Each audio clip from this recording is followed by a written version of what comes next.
Diário do Minho e na DMTV, continuamos hoje com as entrevistas aos candidatos à presidência da Câmara Municipal de Braga. O nosso convidado hoje é o Dr. Ricardo Silva, candidato a esse mesmo cargo pelo movimento Amar e Servir Braga. Dr. Ricardo Silva, muito obrigado por ter aceitado o convite do Diário do Minho para estar hoje aqui connosco. O Dr. Ricardo Silva afirmou-se na política como presidente da maior junta da freguesia da cidade e afirmou-se nessa altura como candidato independente apoiado pela coligação Juntos por Braga. Acabou de enfrentar um candidato do qual saiu vencedor e o que eu lhe pergunto é o que é que motiva essa luta crescente contra um partido que já o apoiou em 2 mandatos anteriores? Antes de mais, agradecer o amável convite para cá estar hoje, agradecer este serviço público que o Diário do Minho faz, precisamente para ajudar a instruir, a dar não só o seu público a conhecer as candidaturas à Câmara Municipal de Braga, mas sobretudo por permitir este acesso à informação. É muito importante que as pessoas hoje tenham um voto que seja informado e que na hora de votar estejam suficientemente esclarecidas para exercer o seu voto de forma concreta e, portanto, agradecer esta possibilidade. Eu também gostaria de começar por dizer que eu não tenho nada contra partidos e respeito as instituições partidárias, como o PSD, o PS e todas as outras. Obviamente que é mais fácil nomear estas 2 grandes forças que geralmente são arco do poder, mas nada contra partidos. Aquilo que nós entendemos é que, a dada altura, os partidos e as pessoas que estão à frente dos partidos entraram numa rota de desacreditação por parte da população.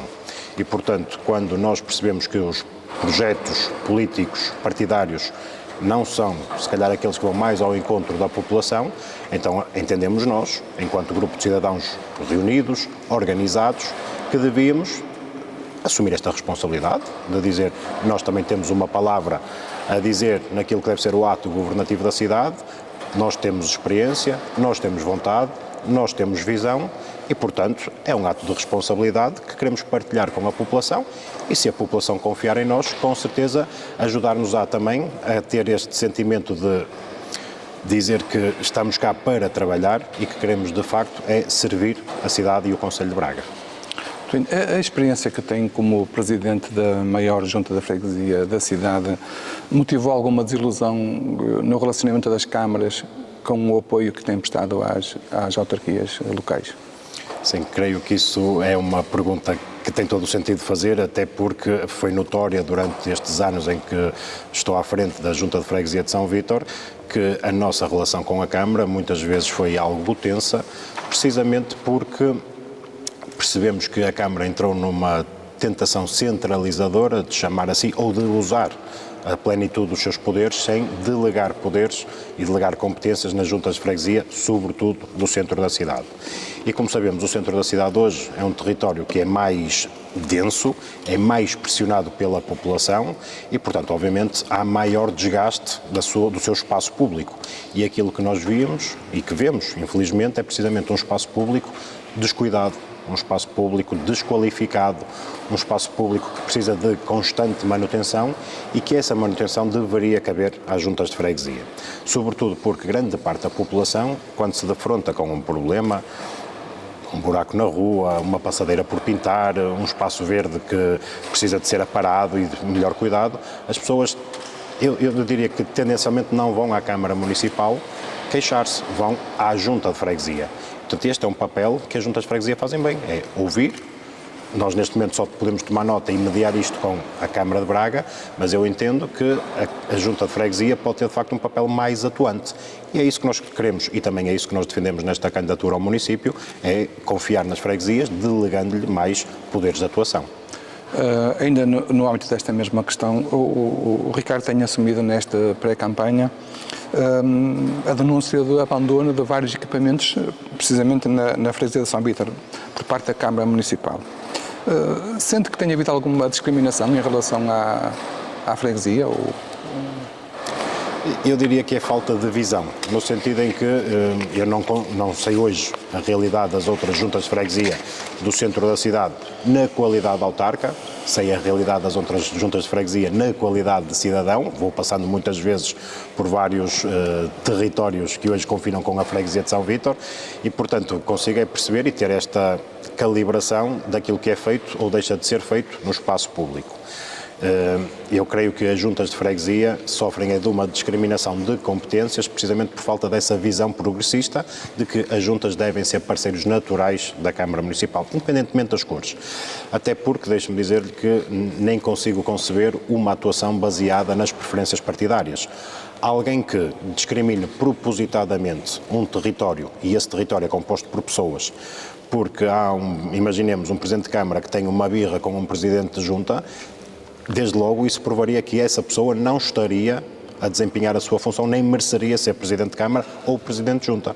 E, portanto, aquilo que nós defendemos é que, para além das atuações partidárias, tem que haver a responsabilidade de perceber que nós lidamos com pessoas e trabalhamos para pessoas. Independentemente de ser Junta ou de ser Câmara, nem faz muito sentido dizer, nós temos uma atuação mais de direita ou mais de esquerda. Nós temos uma atuação centrada nas pessoas. E aquilo que o nosso movimento também defende é precisamente esta defesa humanista da versão e da visão política. E, portanto, entendemos que temos que ir ao encontro destas nossas próprias assunções ideológicas. Portanto, nesta questão não individualiza a Junta de Freguesia de São Vítor ou a Freguesia de São Vítor, mas mete tudo no mesmo saco, digamos assim. Não, porque efetivamente aquilo que eu vou vendo, volto a dizer enquanto cidadão, é que nós temos vários espaços em situação de abandono, vários espaços desqualificados. Há uma falta de brio na forma como nós olhamos para o espaço público. O espaço público deveria ser uma extensão da nossa casa. Se nós tratamos bem dentro a nossa casa pelo seu interior, porque é que não tratamos bem esta casa grande que é o nosso concelho? Os nossos espaços públicos deviam ser muito limpos, deviam ser muito lavados, deviam ser desinfetados. Creio que é de conhecimento geral que, sobretudo no centro da cidade, há índices estava a faltar aqui a palavra, mas temos muitas baratas, temos ratazanas a circular por aí, portanto nós precisamos de acertar também aquelas atuações que são de desinfecção e de cuidar da nossa saúde pública. E isto é uma atuação que tem que caber, obviamente, não só à Câmara de Braga, mas aí uma crítica à maneira como se trata a limpeza urbana, sim, ou a higiene urbana, neste caso. O espaço público não pode ser segmentado naquilo que é a atuação de um, a atuação do outro. Tem que haver aqui uma visão de conjunto. E por isso é que a Câmara de Braga, enquanto também acionista da AGER, tem que chamar a si esta responsabilidade de ver quem cuida do espaço público e como é que se cuida do espaço público. Aquilo que eu vou vendo enquanto cidadão é que o espaço público é muito mal cuidado em várias freguesias. A nossa proposta aqui, enquanto movimento que concorre ao município de Braga, é precisamente trazer maior qualificação e maior dignidade ao espaço público, porque isto impacta diretamente naquilo que é a premissa da qualidade de vida. O movimento Amar e Servir Braga tem assumido algumas propostas para equipamentos muito precisos. O Dr. Ricardo Silva pode definir-nos exatamente quais são essas propostas estratégicas a apresentar ao eleitorado? Sim, nós podemos falar desde logo, por exemplo, aqui, eu diria, do Estádio 1º de Maio. O Estádio 1º de Maio é um equipamento, é um imóvel de interesse público, está classificado e hoje está completamente abandonado na sua externalização territorial, portanto toda a envolvente está como que abandonada. A parte interior, de facto, aponta que tem muitas carências e muitas debilidades infraestruturais, mas continua a ser usado para práticas desportivas. Aquilo que nós entendemos é que nós não podemos dizer que vamos operar só no 1º de Maio sem olhar para toda a envolvente e devolver-lhe a tal dignidade e até para que haja aqui um desenvolvimento da cidade naquilo que é a sua fruição de equipamentos, mas também na sua visão de usufruto, neste caso, do desporto. E, portanto, aquilo que nós vemos é precisamente um 1º de Maio, que tem que ser requalificado numa primeira fase, para dar origem, precisamente, a uma requalificação. Eu diria que era preciso quase uma espécie de programa Polis para redefinir toda aquela zona. Mas entre o Parque da Ponte, o Monte Picoto, a antiga carreira de tiro, é preciso ter uma visão globalizada de todo o espaço para definir as áreas de intervenção. porque numa última fase, e admito que isto, se os bracarenses confiarem no movimento Amar e Servir Braga, não será feito nem no primeiro nem no segundo mandato. Nós precisamos de ter o limite dos 3 mandatos, provavelmente, para definir e para concretizar estes projetos. É precisamente transformar o estádio 1º de Maio, ou ancorar no 1º de Maio, com a requalificação do pavilhão Flávio Salete, num centro de alto rendimento desportivo. E isto para nós era o que nos permitiria destacar aquela zona para a tornar, obviamente, mais apetecível e fruível do ponto de vista desportivo. Mas, obviamente, também percebemos que é preciso que hoje o Fórum, nós conhecemos o Fórum com um equipamento com dinâmica, mas o Fórum hoje deixou de ter uma outra estrutura, um outro evento que era tão importante para a economia de Braga. É o para dos bracarenses, que é precisamente a feira semanal. Não compensa, não é lícito nós termos uma estrada nacional que é cortada pontualmente para estender a nossa feira. E aquilo que nós entendemos é que precisamente a feira pode voltar ao parque de estacionamento do Fórum Braga. Isto, obviamente, estamos a falar de que ainda não está desenhado ou ainda não está concretizado o Biomedtech. E, portanto, nesta assunção de que o parque de estacionamento está livre, está fruível, os feirantes podiam voltar para lá. E para quem diz que os feirantes não podem voltar para lá porque depois ao colocar os toldos e ao colocar as suas tendas vão estragar o pavimento, nós temos que rebater esse tema, assumindo a responsabilidade de que a Câmara tem que ter um caderno de encargos que diga aos feirantes como é que usam o Fórum Braga, como é que desenvolvem a feira semanal. E, portanto, creio que isso, do ponto de vista dessa estratégia, isto ficará tudo acertado. E claro que temos muita vontade de perceber se teremos um equipamento de lazer, que é o Parque Verde das Sete Fontes. Exatamente, e de precisamente isso. Estávamos a falar do património urbano, ao falar do Estado 1º de Maio, e eu pedi-lhe que comentasse o adiamento contínuo do futuro ecoparque das Sete Fontes. Eu diria que chegamos a um ponto que é inexplicável assumir porque é que o Parque Verde das Sete Fontes não está a ser usufruído pelas pessoas.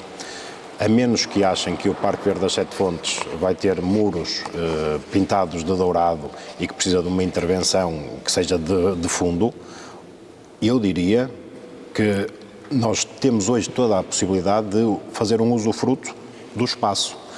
Mas acha que seria possível levar já hoje as pessoas continuamente para o Ecoparque das Sete Fontes? É possível. Mesmo sem acabar o empreendimento? Sim, o que as pessoas hoje precisam ou deixe-me corrigir, aquilo que mais as pessoas querem é um espaço livre, um espaço onde possam andar. E esse já lá está. E esse, felizmente, ninguém o tira. Há lá já várias parcelas de terreno que já são propriedade municipal ou cujo município fez acordos com as entidades privadas para fazer o usufruto público. E, portanto, deveria haver já uma intervenção rápida nessa parte. Aquilo que aquele espaço precisa é de limpeza, de fazer a desmatação daquele estado mais selvagem que tem, é fazer a redefinição de caminhos, colocar algum equipamento imobiliário urbano. Falamos nomeadamente de bancos para as pessoas se sentarem, de papeleiras para as pessoas deitarem o seu lixo e sinalética até para posicionar e explicar às pessoas o nome de cada uma das mães de água e até o que é que pode ser visto em cada uma das mães de água. Porque o Parque Verde das Sete Fontes não precisa de nenhuma obra faustosa, nem de nenhuma obra que tenha que ser megalómana. Precisa é de ter pessoas a usufruir do espaço em segurança. E o município de Braga é que ainda não quis avançar para essa vontade. Continuando a falar do património urbano, como é que olha para o recolhimento das convertidas? Eu, sem querer fugir à pergunta, até lembrei-me agora, entretanto, que eu vi com muita atenção as declarações do Dr. João Rodrigues, neste mesmo espaço, que dizia que ele é que está, de alguma forma, a avançar com o projeto das Sete Fontes. Eu diria que isto é uma espécie de irresponsabilidade política, porque nos antecedentes do Dr. João Rodrigues ser o vereador do urbanismo, há um vereador do urbanismo chamado Miguel Bandeira, que pegou num processo dificílimo, como a perequação, para tentar desenvolver um sistema que fosse, de alguma forma, equilibrado para proteger as Sete Fontes, mas depois é preciso lembrar todos aqueles que protegeram as Sete Fontes até hoje, porque se não houvesse essa proteção por parte deste movimento de cidadania, e posso-me lembrar da enfermeira Jacinta, da própria ASPA, da Jovem CUP, da Junta de Freguesia de São Vítor, liderada pelo Dr. Firmino Marques, se não houvesse esta sinergia criada, nós hoje não teríamos Parque das Sete Fontes para o Dr. João Rodrigues dizer que ele é que está a fazer o parque. Portanto, acho que ficaria bem, até do ponto de vista de uma justiça discursiva, dizer que este é um projeto que envolve muitos e que quer ser aberto ainda a todos. Muito bem. Peço desculpa, voltando à Casa das Convertidas. Exato. Nós temos que ver que a Casa das Convertidas é um imóvel classificado desde 2012. E um imóvel classificado desde 2012, com esta chancela de imóvel de interesse público, merece outra dignidade e outra solenidade, até merece que as portas sejam abertas para as pessoas perceberem o que é uma joia de um barroco no seu aspecto mais singelo. O que Braga não tem tido, até à data, é precisamente esta visão de forçar ou de pressionar as instituições governamentais para acelerarem esta troca. Felizmente já percebemos há muito pouco tempo que a Cimcávado vai ser, ou a Câmara de Braga vai ficar com a gestão deste edifício via a troca com a CIM e, portanto, aquilo que nós agora esperamos é que o município de Braga perceba que tem que redefinir, juntamente também com a CIM, é certo, mas redefinir aqui um programa que seja culturalmente encaixado na Casa das Convertidas, que a torne acessível. Mas eu também queria alertar que, para quem achar que a Casa das Convertidas poderá ser uma obra de grande transformação, eu diria que é preciso ter cuidado para pensar que aquele espaço, conforme está, prova de facto a passagem do tempo, portanto é feito em materiais muito perecíveis, mas hoje não se pode deitar aquilo abaixo e construir lá armaduras de betão. É preciso respeitar a identidade do espaço. E, portanto, creio que, mais do que avançar qualquer solução para o espaço ou usufruto do espaço, eu diria que nós podemos acompanhar, ou o município deve acompanhar, esta sugestão, até promovida pela ASPA, de fazer a Casa da Memória da Mulher, e poder dedicar, de facto, aquele espaço a um papel que o feminino tem de suma importância na sociedade e mostrar também como os tempos evoluíram, precisamente para não ter que mexer muito na estrutura do espaço e para irmos ao encontro daquilo que hoje são normas de proteção civil, de seguranças nos espaços, mas sem haver uma grande interferência no edificado. Vamos continuar a falar mais um pouco sobre património. O Dr. Ricardo Silva tem uma formação académica ligada ao património arqueológico. Será uma mais-valia para uma cidade que prometeu integrar a rede europeia de património arqueológico e seguir o exemplo da cidade espanhola de Mérida na valorização do seu passado cultural?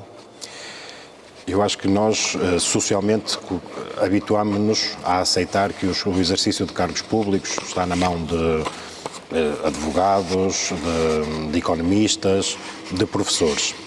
E vou sentindo ao longo deste tempo, na minha passagem da Junta de Freguesia, que quando digo que a minha formação é arqueologia, ainda as pessoas demonstram alguma surpresa por esta área profissional. Bom, acho que isto prova que a política tem que estar disponível para acolher todos. E quando há mais sensibilidades, com certeza conseguimos prestar melhor serviço em várias áreas. Eu não estou sozinho, tenho uma equipa de gente muito experimentada que aportará a sua experiência noutras áreas tão ou mais sensíveis, como a área económica, a área da educação, a área do desporto ou a área social. E eu creio que, se me competir esta responsabilidade de ser Presidente de Câmara, com certeza, fruto desta experiência que tenho, deste percurso académico que tenho, conseguirei pelo menos reforçar a valorização ou apostar num eixo estratégico de valorização da cidade de Braga, na assunção do seu património, para que nós consigamos ter o património como um ativo educativo e pedagógico ao serviço das escolas, mas que seja também um ativo ao serviço do turismo, potenciando um turismo mais ordenado, potenciando um turismo mais esclarecido e, acima de tudo, que seja mais verdadeiro, que não seja, ou seja, que esteja ao serviço de alguém que venha a Braga conhecer, de facto, a identidade de Braga, mas que queira consumir aquilo que Braga fez ao longo de mais de 2.000 ou 3.000 anos, conforme quisermos acertar a cronologia, mas que não seja um produto vendável de andar só nas ruas, olhar para os edifícios sem a sua explicação e sem a sua contextualização. Por isso é que nós apostamos que a Fundação Brácar Augusta deve ter aqui um papel de sobremaneira importante naquilo que deve ser a regulação da oferta patrimonial para estar também ao serviço da oferta turística. Mudando agora um pouquinho de tema, a mobilidade é uma das questões que mais preocupa e que mais desafios traz a uma gestão camarária. Na sua opinião, quais são as medidas mais urgentes para a cidade, nomeadamente para o que acontece atualmente na Rua Dom Pedro V? Bom, eu nem queria particularizar o caso da Rua Dom Pedro V, porque o caso da Rua Dom Pedro V prova a falência do município. O município, durante mais de 12 anos, vendeu a ideia aos seus cidadãos diretos, sobretudo aos usufrutuários daquela rua, de que iria fazer uma intervenção. Durante 12 anos não houve intervenção, houve remendos, e a última versão era precisamente que, no ano 2024, foi apresentado aos cidadãos e aos residentes naquela área um projeto de intervenção que esteticamente seria muito bonito, mas que ainda não tínhamos percebido a sua real funcionalidade, e além disso, o compromisso da Sra. Vereadora com as obras públicas era precisamente que até à primavera deste ano a obra estaria realizada. A verdade é que só passaram de promessas. A obra não está realizada, a obra continua degradada, a rua continua degradada e não há solução para aquele espaço. Portanto, a questão da mobilidade é uma questão que nos é muito cara. Volto a dizer, primeiro, pela questão da qualificação do espaço público. A Rua Dom Pedro V, como outras ruas que estão esburacadas, que têm os passeios esburacados, que têm as lajes desencontradas, que têm o cimento partido, prova que há um descuido, há um desleixo, há uma falta de gosto no espaço público. Mas depois podemos ver a questão da mobilidade na sua vertente mais lata. Como é que se faz a mobilidade dentro do Concelho e de fora para dentro do Concelho. E isto, obviamente, faz aqui já lançar-nos um desafio que eu gostaria de partilhar com o Diário Domingo, que é precisamente nós primeiro devemos ser, enquanto município, uma entidade suficientemente responsável para aquela mobilidade de microescala, a do buraco no passeio, a do buraco na rua, delegar às juntas de freguesia para que elas possam resolver. Se nós confiarmos no trabalho das juntas de freguesia e desonerarmos o município destas pequenas tarefas que fazem toda a diferença na vida das pessoas, podemos ter um município totalmente dedicado a pensar a estratégia para a mobilidade de Braga. E, portanto, aquilo que nós queremos é a microescala fica para as juntas, a macroescala fica para a Câmara. E a Câmara, de facto, deve ter os seus técnicos a desenvolver os programas de mobilidade. E aqui é dizer que é preciso ter um transporte público confiável e que seja confortável. Vamos por partes. Os utentes hoje, grande parte deles não têm abrigos para se abrigar nos dias de intempéries. O acesso à informação também é muito deficitário, até é difícil ler a rota das carreiras e os horários. Mas isso é uma falha do município ou é uma falha do STUB? O município tem sempre uma participação no STUB, é uma empresa municipal, portanto, há aqui uma falta de comunicação entre a entidade liderante e a entidade gestora. O município, enquanto liderante, tem que pressionar o STUB para prestar um melhor serviço. Não pode perceber que o serviço fica aquém das necessidades dos utentes e assobiar para o lado e achar que o problema não é com o município. O município representa munícipes. Os munícipes são os utentes do STUB. E, portanto, tem que haver aqui um município com outra responsabilidade junto do STUB. E, portanto, havendo esta necessidade de ter mais abrigos, corrigir as rotas, corrigir as carreiras, a frequência das carreiras, nós com certeza estaremos a prestar melhor serviço público aos cidadãos. E reparem, para as candidaturas que defendem a gratuitidade dos serviços de transportes públicos, curiosamente, as redes sociais valem o que valem, mas ajudam-nos pelo menos a formar algumas opiniões. Grande parte dos comentários que lá graçam em várias páginas de várias candidaturas, as pessoas não defendem a gratuitidade, defendem um serviço que seja confiável, que os autocarros passem nos sítios certos, à hora certa, para que as pessoas, dentro de um quadro de previsibilidade, saibam onde é que têm que apanhar o autocarro e saibam a que horas é que vão chegar ao seu destino. Se isto não acontecer, se os autocarros ficarem presos no trânsito, se os autocarros não cumprirem as suas rotas, obviamente que nunca teremos um serviço público fiável e a gratuitidade não dá esse selo de garantia. Quanto muito pode dar um selo do desmérito ou da desqualificação progressiva que depois podemos assistir ao STUB. E pronto, e enfim, e depois também podemos assistir aqui, de facto, a esta necessidade da implementação do BRT. Exatamente, é isso que queria perguntar a seguir, se isso é uma boa solução para Braga ou se ainda vai prejudicar mais o já caótico trânsito da cidade. Aquilo que nós sabemos é que a cidade não estica e, portanto, se a cidade não estica, nós precisamos é ter um município que tenha suficientemente visão estratégica para perceber como é que opera com o material que tem. Eu diria hoje, nós estamos a viver um quadro em que o BRT terá que ser implementado e até aqui nós não o iremos desarticular nem iremos parar o processo. Aquilo que nós temos que fazer é aproveitar aquilo que vai estar em andamento, ou seja, neste momento há um quadro de compromissos assumidos pelo município em que estão desenhados ou estarão desenhados o espaço do canal dedicado para a passagem do BRT, já estão contratados também o serviço para adquirir estes equipamentos, mas aquilo que nós queremos é depois implementado o BRT, é aproveitar esta sinergia já criada ou esta realidade criada de que há o espaço canal e vir progressivamente propor um sistema que seja adaptativo a essa realidade, ou seja, a um sistema que nós queremos vir a criar, e não será obviamente no primeiro mandato, mas um sistema que iremos criar, de que terá que circular neste canal dedicado já em sede de BRT, mas que depois progressivamente terá que ser transformado em linha de carris, tem que operar em cima dos carris, para que depois estes carris, em forma de elétrico, possam circular no centro da cidade como um metro de superfície, mas que depois tenham a possibilidade de nos permitir entrar na ferrovia. E nós, a muito breve prazo, vamos apresentar esta solução publicamente para perceberem que é confiável, que é uma realidade e que não é um sonho em sede de campanha eleitoral. É possível porque isto já existe noutras cidades e, portanto, se nós conseguirmos ter esta possibilidade de ter um veículo que opera também dentro dos carris da ferrovia, aquilo que nós podemos também propor é exatamente ir buscar os cidadãos na linha poente das freguesias de Arentim e Cunha, de Tadim, de Ruilho, porque precisamente sabemos que com a ferrovia os cidadãos podem se deslocar ao centro da cidade em 12 minutos, coisa que hoje, em autocarro ou em viatura particular, nunca na vida conseguem. A oferta de mais estacionamento no centro histórico de Braga, como aliás propõe a Associação Empresarial, é compatível com as propostas do vosso movimento? Eu diria que a Associação Comercial de Braga, obviamente, entra aqui num eixo de defesa do seu tecido de comerciantes, mas não está a par daquilo que deve ser a realidade hoje da oferta de estacionamento.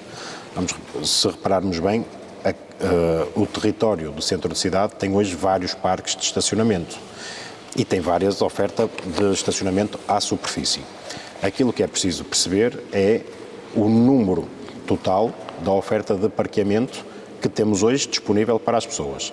E provavelmente é preciso fazer uma boa aposta no parqueamento pago, né? Nós hoje temos já um sistema de parquímetros que permite esta rotatividade, mas é preciso também que o município entre em conversa com os operadores privados dos parques de estacionamento subterrâneos para regular aquele preço. Nós sabemos que hoje os parques de estacionamento são algo caros, exigem uma taxa de esforço, sobretudo em período diurno, precisamente porque tornam-se onerosos para os seus usufrutuários. E aí o município deve, em sede de reunião de executivo, perceber de facto se pode estar ao lado dos seus parceiros para ajudar a regular o tarifário. E isto seria, obviamente, uma medida mais proativa do que propriamente dizer que ou precisamos de mais ou precisamos de menos. Porque aquilo que a Associação Comercial defende, as 2 horas de parqueamento grátis, vai ajudar a entupir mais a estrutura do espaço público, porque alguém que fique 2 horas com uma viatura privada parada no espaço público não está a promover a rotatividade.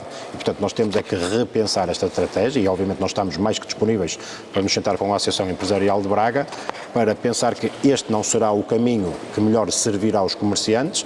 Nós temos que, se calhar, depois fazer uma boa aposta num sistema de rotatividade das viaturas particulares, mas fazer melhor oferta no espaço do transporte público e mesmo no espaço público, prever aqui as zonas de cargas e descargas que de facto estejam desimpedidas, no sentido em que também tem que haver mais fiscalização da Polícia Municipal. Há um trabalho que tem que ser feito e que não pode ser falado assim de forma tão vã, porque exige mais estrutura, exige mais estratégia e visão. Mudando de assunto, a falta de habitação é um dos grandes problemas no país, não é? A freguesia de São Vítor, a maior freguesia de Braga, é daquelas que vive mais esse problema. Caso houvesse as eleições, como é que se propõe enfrentar essa questão? Eu gostaria até de começar por dizer que fico sempre algo responsabilizado, precisamente por apresentar-me a eleições e dizer aquilo que pode ser a matriz desta candidatura. Precisamente porque entendo que o cabeça de lista tem que dominar uma transversalidade de assuntos, ainda que depois possa vir ou não operar diretamente sobre eles, no sentido em que eu aqui conto com a vasta experiência de uma equipa que há de cada um tomar a parte da sua responsabilidade na gestão dos respectivos pelouros. Mas sobre a habitação, a forma como tem sido conduzido este dossiê em sede de campanha, parece-me algo irresponsável a forma como as candidaturas estão a prometer ou como estão a chegar a determinados números para compromissar com a população. Porque uma candidatura que diz que vai atingir 500 casas, outra que diz que vai atingir 1000 casas, outra diz que vai ter 10.000 casas, sem saber como, nem saber onde, mas dizer que vão encontrar aqui nas estruturas modulares a galinha dos ovos de ouro, não é sério, não é responsável e esta não é forma de fazer política. O próprio vereador e candidato João Rodrigues diz: nós vamos resolver a situação da habitação aumentando em sede PDM 30%, mas ele não diz como é que vai fazer isso. E não é o aumento dos 30%, acho que isso é muito fácil de perceber, onde é que ele vai construir, como é que vai construir e com quem vai construir. Isto para nós seria um elemento-chave também para podermos rebater ou de alguma forma associar-nos, se assim for o caso, a uma estratégia que ele diz que tem, mas que não diz qual é a estratégia que tem. E, portanto, aquilo que nós, de alguma forma, podemos dizer é que, na nossa candidatura, o município de Braga tem que ir a jogo. O município de Braga tem que ser, neste momento, um promotor da construção pública, de alguma forma para conseguir regular o acesso à habitação. Um jovem hoje de 20 anos, de 25 anos, que esteja a entrar no mercado, não consegue aceder a uma habitação via aquisição ou terá muitas dificuldades via aluguer, precisamente ou arrendamento, porque não é fácil hoje um jovem em início de vida conseguir suportar por si só, com a sua taxa de esforço, a aquisição de um imóvel ou o aluguer. Mas depois do outro lado, e também é isto que se calhar muitas pessoas não falam, e é aqui que a visão do Presidente Junta será obviamente uma mais-valia até pela experiência que tem, é que nós temos uma franja da população de terceira idade, em casas a bater ali os 70, 75, 80 anos, cujos senhorios estão a não renovar os contratos, estão a convidá-los a sair. E essas pessoas hoje com baixos rendimentos, muitas vezes delas doentes, sem retaguarda familiar, não conseguem, obviamente com as suas pensões, pagar um novo imóvel ou um arrendamento aos preços em questão. E o que é que nós fazemos a essas pessoas para dar-lhes a dignidade, sobretudo no final de vida? E isto é que me preocupa porque ninguém fala. E, portanto, obviamente que o município, com o seu pelouro da habitação, com o seu pelouro do planeamento, com o seu pelouro da mobilidade, com o pelouro do território, com o pelouro da coesão social ou da ação social, tem que vir a jogo para dizer: nós somos entidade gestora e reguladora do território, nós estamos na disposição de promover a construção pública para fazer o acesso a uma habitação que seja regulada e que seja de fácil acesso, seja a jovens, seja a casais de meia idade e de média classe, mas também, obviamente, à terceira idade, porque tem que haver uma habitação social que tem que dar resposta aos casos sociais e ninguém pode fechar os olhos a estes casos. O Dr. Ricardo Silva já várias vezes alertou para o aumento da insegurança em Braga. Considera que a cidade atingiu um ponto crítico? Eu creio que a cidade neste momento está, do ponto de vista da sua operacionalidade de segurança, numa zona muito cinzenta. Nós sabemos que os agentes da Polícia de Segurança Pública hoje fazem o melhor que podem e os números obviamente continuam a mostrar isso com os poucos efetivos que têm. A Guarda Nacional Republicana faz exatamente o mesmo com o número de efetivos que tem, mas num território ainda mais alargado. E vivemos aqui duas realidades. A PSP, que tem menos área de atuação, mas tem mais população, e temos uma Guarda Nacional Republicana que tem que se dispersar mais no território, que obriga, obviamente, a uma gestão muito mais, se calhar, rigorosa dos meios que tem para fazer face, muitas vezes, a núcleos populacionais com menos expressão de densidade. Mas isto obriga-nos a repensar a estratégia de segurança que queremos em vários aspectos. Do ponto de vista da criminalidade, do ponto de vista dos furtos, do ponto de vista da insegurança na via pública, do ponto de vista da sinistralidade.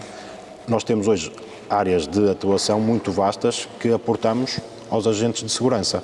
Se pensarmos que a polícia hoje, as forças policiais, seja a PSP, seja a GNR, têm o comércio seguro, têm a escola segura, têm o envelhecimento, têm as vítimas de violência, estamos a exigir demasiado às forças de segurança para o número de efetivos que eles têm. E o município aqui tem uma força policial que, ainda que seja de matriz mais fiscalizadora, deve estar também ao serviço da complementaridade de tarefas. Se nós tivermos uma polícia municipal que, redesenhada, reorganizada e reforçada, pode cumprir, obviamente, turnos de 24 horas, ou, melhor dizendo, em turnos pode cumprir 24 horas de atuação, deve, obviamente, assumir a responsabilidade de ir fiscalizar os estabelecimentos comerciais, as licenças de ruído, as licenças de abertura, deve, obviamente, poder andar mais na rua e ter aqui um papel mais atuante na fiscalização do estacionamento, mas também complementado com a própria estrutura lateralizada dos transportes urbanos de Braga, que são os estacionamentos urbanos de Braga. Os estacionamentos urbanos de Braga hoje não estão a usufruir ou a cumprir a plenitude das suas responsabilidades e das suas tarefas que lhes são acometidas e, portanto, se nós pusermos o ZEUB a trabalhar na sua total acessão de competências, eles próprios também estarão a complementar a atuação da Polícia Municipal. E, portanto, nós ganhamos aqui em escala 2 recursos que podem ajudar a complementar as forças de segurança. Isto para dizer que nós acreditamos que as forças de segurança fazem o seu melhor e reconhecemos isso, mas queremos ser um município que está ao lado das forças de segurança, reorganizando a Polícia Municipal e introduzindo, finalmente, a videovigilância. Porque quem não deve não teme, e o espaço público é partilhado por todos. E, obviamente, que também é preciso perceber que não está ninguém atrás de um monitor a fazer de Big Brother, a ver se alguém se porta mal ou se pode usar esses dados para chantagear, como eu há pouco tinha conversa com um cidadão que se mostrava muito renitente com a introdução da videovigilância. A videovigilância é mais um recurso que, funcionando com inteligência artificial, promove os alertas e ajuda as forças de segurança a atuar em tempo útil e, obviamente, que depois também servirá de prova. E isto, para nós, é um real compromisso de quem quer amar e servir Braga. Muito bem. Estamos a chegar ao fim da nossa entrevista. Mais uma ou 2 questões. Olhando para a gestão dos últimos 12 anos por parte da coligação Juntos por Braga, no caso de ser eleito, o que é que mais receia encontrar no universo municipal?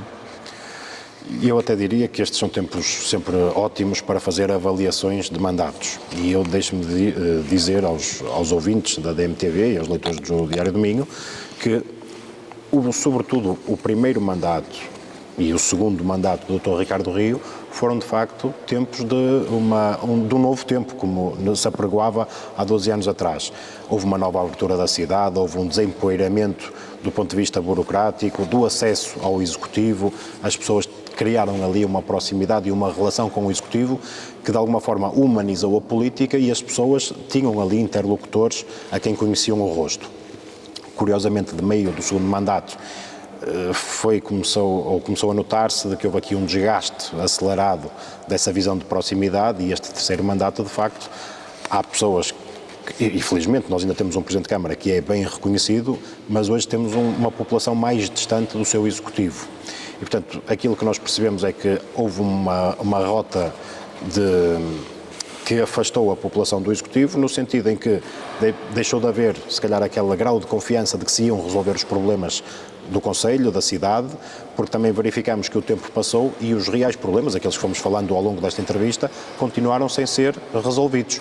E, portanto, criou essa desconfiança e a verdade é que o município de Braga tem aqui um selo de qualidade hoje ao nível da promoção das festas.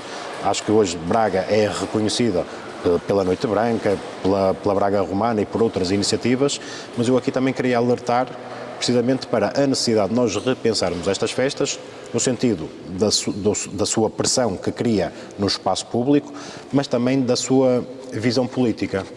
Festas são precisas, a população precisa de descomprimir, precisa de espaços de convívio e de desanuviar, mas também é preciso ver qual é o papel de responsabilidade do município. E não me parece que o município tenha que ser um instigador ao lado de uma cervejeira, ao lado de um promotor de bebidas, que tenha um papel tão atuante e preponderante, ou tenha um peso tão grande na realização dessas festas. E a mim preocupa-me de sobremaneira, numa Noite Branca, que os jovens de 15, 16, 17 anos e por aí adiante tenham acesso a bebidas alcoólicas consumidas em excesso, levam obviamente a estados agravados na sua consciência, mas acima de tudo podemos estar a assistir a um fenómeno a longo prazo de maior índice de alcoolemia e mesmo de vícios e de adições, que nós hoje achamos que é só uma festa, mas que a longo prazo, do ponto de vista geracional, pode ter um outro impacto bastante maior na cidade de Braga e no concelho de Braga. E, portanto, é preciso repensar e reequilibrar estas atuações. Dr. Ricardo Silva, mas uma última pergunta. Qual a sua visão de Braga como uma cidade do futuro? Eu diria que a Braga do futuro é a Braga onde as gerações do futuro, seja a dos filhos, ou as dos netos, ou a dos trisnetos, tiverem qualidade de vida. Mas para que essas gerações tenham qualidade de vida, porque não passam tempo parados nas filas de trânsito, porque não se queixam de não ter sítio onde colocar os filhos nas creches ou de não terem sítio para colocar os pais ou os avós em lares ou estruturas residenciais para pessoas idosas, é perceber que alguém fez um trabalho no presente para ajudar a construir o futuro. E esta é a responsabilidade dos agentes políticos. Trabalham, obviamente, na resolução dos problemas do presente, mas com a consciência de que têm que ter um desenvolvimento do futuro para que as próximas gerações tenham melhor qualidade de vida na gestão urbanística, na gestão dos espaços verdes, no usufruto das festas, na acessibilidade aos transportes públicos e dentro da cidade e do concelho, e que, acima de tudo, é um concelho que cresceu de forma harmoniosa, onde nós não dividimos o centro e as periferias, quase desqualificando as periferias porque damos desta conotação ruralizada, mas dizer que se elas forem rurais é porque foi uma opção estratégica para que quem quer qualidade de vida mais ambiental tenha esse espaço para usufruir na sua vida, mas se quiser um meio mais citadino, mais urbano, continua a poder aceder ao meio urbano. Mas estes equilíbrios, nós estamos convencidos que nós conseguimos fazer, fruto dessa experiência que esta equipa tem e sobretudo a visão que nós temos para chegar até esse compromisso de qualidade de vida no futuro. Dr. Ricardo Silva, muito obrigado pela sua disponibilidade. Nós chegamos ao fim da nossa entrevista e agradecemos também a si por estar connosco.